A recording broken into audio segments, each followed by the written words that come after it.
ലഹരിയാവാം കളിയിടങ്ങളോട് എന്ന മുദ്രാവാക്യമുയർത്തി DYFI Iritty block committee നേതൃത്വത്തിൽ May 1 Iritty Nayanar സ്മാരക ഓപ്പൺ ഓഡിറ്റോറിയത്തിൽ വെച്ച് ഉത്തര കേരള കബഡി ഫെസ്റ്റ് സംഘടിപ്പിക്കും. മെയ് 1 ഡിവൈഎഫ്ഐ ഇരിട്ടി ബ്ലോക്ക് കമ്മിറ്റിയുടെ നേതൃത്വത്തിൽ ഇരിട്ടിയിൽ ആദ്യമായി കായിക ഇനത്തിൽപ്പെട്ട ഏറ്റവും ആവേശോജ്വലമായിട്ടുള്ള ഒരു മത്സര ഇനമായിട്ടുള്ള കബഡി ഉത്തര കേരള കബഡി ഫെസ്റ്റ് നടത്താൻ വേണ്ടി തീരുമാനിച്ചിരിക്കുകയാണ്. കബഡി ഫെസ്റ്റ് നടത്താനുള്ള ഏറ്റവും പ്രധാനപ്പെട്ട ഉദ്ദേശ ലക്ഷ്യമെന്നത് ലഹരിയാവാം കളിയിടങ്ങളോട് എന്ന ഡിവൈഎഫ്ഐ സംസ്ഥാന കമ്മിറ്റിയുടെ മുദ്രാവാക്യവും സമൂഹമാകമാനം ഏറ്റെടുക്കുന്ന ഒരു പ്രധാനപ്പെട്ട ലഹരിക്കെതിരെയുള്ള ഒരു പോരാട്ടത്തിൻ്റെ ഭാഗമായിട്ട് കൂടിയാണ് ഉത്തര കേരള കബഡി ഫെസ്റ്റ് ഇരിട്ടിയിൽ വെച്ച് നടത്താൻ വേണ്ടി തീരുമാനിച്ചിട്ടുള്ളത്. മെയ് 1 വൈകുന്നേരം 5 മണിക്ക് ഇരിട്ടി നായനാർ സ്മാരക ഓപ്പൺ ഓഡിറ്റോറിയത്തിൽ ബഹുമാനപ്പെട്ട കെ ശൈലജ ടീച്ചറാണ് ഉത്തര കേരള കബഡി ഫെസ്റ്റ് ഉദ്ഘാടനം ചെയ്യുന്നത്. ഉത്തര കേരള കബഡി ഫെസ്റ്റിൽ കണ്ണൂർ, കോഴിക്കോട്, കാസർഗോഡ്, മലപ്പുറം ഉൾപ്പെടെയുള്ള ജില്ലകളിൽ നിന്നായി കേരളത്തിലെ പ്രമുഖ കബഡി ടീമുകളായിട്ടുള്ള 16 ടീമുകളാണ് ഉത്തര കേരള കബഡി ഫെസ്റ്റിൽ അണിനിരക്കുന്നത്. വാശിയേറിയതും ആവേശോജ്വലമായിട്ടുള്ള വലിയൊരു കായിക മാമാങ്കത്തിനാണ് മെയ് 1 ഇരിട്ടി സാക്ഷ്യം വഹിക്കാൻ വേണ്ടി പോകുന്നത്. ഉത്തര കേരള കബഡി ഫെസ്റ്റിനോടൊപ്പം വ്യത്യസ്തങ്ങളായിട്ടുള്ള കായിക പ്രവർത്തനങ്ങൾ ഡിവൈഎഫ്ഐ ഏറ്റെടുത്ത് നടത്തുവാനുള്ള മുഖ്യമായ കാരണം കഴിഞ്ഞ ദിവസങ്ങളിലായി നമ്മുടെ മലയോര മേഖലയിൽ റിപ്പോർട്ട് ചെയ്ത വാർത്തകൾ നമ്മെ വല്ലാതെ നൊമ്പരപ്പെടുത്തുന്ന ഒന്നാണെന്ന് നമുക്കെല്ലാവർക്കും അറിയാം.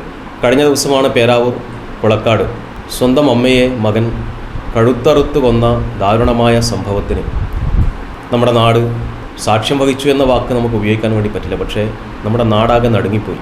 സ്വന്തം മകൻ അമ്മയെ കഴുത്തറുത്ത് കൊന്നപ്പോൾ നമ്മുടെ മുന്നിൽ വന്ന വാർത്ത എന്ന് പറയുന്നത് ആ മകൻ ലഹരിക്കടിമപ്പെട്ടുകൊണ്ട് അച്ഛനെയും അമ്മയെയും സഹോദരന്മാരും തമ്മിലുള്ള ബന്ധം പോലും മനസ്സിലാവാത്ത രീതിയിലേക്കുള്ള മാനസികാവസ്ഥയിലേക്ക് നമ്മുടെ യുവാക്കളും വിദ്യാർത്ഥികളും മാറിപ്പോകുന്നു എന്നത് വളരെ ഗൗരവത്തിൽ നമ്മൾ ചിന്തിക്കേണ്ട ഒരു കാര്യമാണ്. ഒരു വൈവിധ്യമാർന്ന ഒരു പരിപാടിയാണ് കബഡി ഫെസ്റ്റ്. വോളിബോളും ഫുട്ബോളും ക്രിക്കറ്റൊക്കെ നമ്മുടെ മലയോരത്തെ വ്യത്യസ്തങ്ങളായിട്ടുള്ള മേഖലകളിൽ വലിയ വിജയകരമായി നടത്തിയ പാരമ്പര്യം ഇരിട്ടിക്കുണ്ട്. വ്യത്യസ്തങ്ങളായിട്ടുള്ള ആളുകളും സംഘടനകളൊക്കെ നടത്തിയ പാരമ്പര്യം ഇരിട്ടിക്കുണ്ട്. പക്ഷേ കബഡി എന്നത് ഒരു വ്യത്യസ്ത കായിക ഇനമാണ്. അതിനെ ഒന്ന് ജീവിപ്പിച്ചെടുക്കാൻ വേണ്ടിയിട്ട് കൂടിയാണ് ഡിവൈഎഫ്ഐ ഇരിട്ടി ബ്ലോക്ക് കമ്മിറ്റി ഈ പരിപാടി ആലോചിച്ചിട്ടുള്ളത്. ഇതിൽ വിന്നറാവുന്ന Kozhikode Aryans, Kozhikode red ink ഉൾപ്പെടെ മഹാത്മാ കോഴിക്കോട് ഉൾപ്പെടെയുള്ള പ്രമുഖ ടീമുകൾ, കബഡി രംഗത്തെ പ്രമുഖ ടീമുകൾ കൂടി വലിയ ചെലവ് കഴിച്ചുകൊണ്ട് അവരുടെ മത്സരത്തിൽ പങ്കെടുക്കുന്നു എന്നുള്ളത് ഒരു അഭിമാനകരമായ കാര്യമാണ്.